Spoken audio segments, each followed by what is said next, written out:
Gaza में सैकड़ों Hamas लड़ाकों का सफाया करने वाला इजरायल एक बात पर अड़ा रहा। वो ये कि जब तक हमास के चीफ को मार नहीं गिराएगा तब तक वो चैन की सांस नहीं लेगा। ईरान की राजधानी तेहरान में एक हवाई हमले में हमास नेता इस्माइल हानिया को इजरायल ने मार गिराया।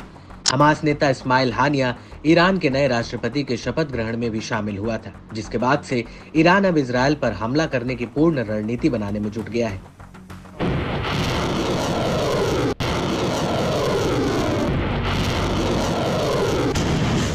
इजरायल से बदला लेकर रहेगा ईरान।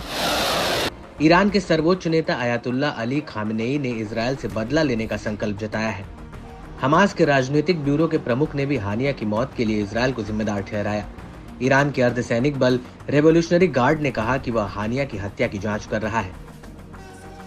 कौन होगा हमास का नया चीफ? दूसरी ओर इस्माइल हानिया की मौत के बाद हमास अपने वरिष्ठ सदस्य की खोज में जुट गया है। आशंका जताई जा रही है कि खालिद मशाल को हमास का नया नेता चुना जा सकता है। वहीं हमास के एक अन्य वरिष्ठ अधिकारी खलील अल हया भी नए प्रमुख हो सकते हैं। ऐसा माना जा रहा है कि मशाल इस दौड़ में सबसे आगे है। इजरायल की तरफ से मशाल को पहले भी मारने की कोशिश की गई थी, लेकिन वो बच गए थे। कौन है खालिद मशाल?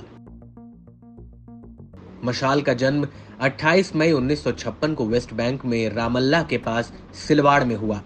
15 साल की उम्र में वह मिस्र स्थित सुन्नी इस्लामी संगठन मुस्लिम ब्रदरहुड में शामिल हो गया था, जो 1987 के अंत में हमास के गठन में सहायक बना। 1992 में मशाल आतंकी समूह के पोलित ब्यूरो का संस्थापक सदस्य बन गया था, जिसके नेतृत्व उसने 1996 और 2017 के बीच किया। अपने कार्यकाल के अंत में मशाल ने पद छोड़ दिया और फिर हमास की कमान हानिया के हाथ में आ गई।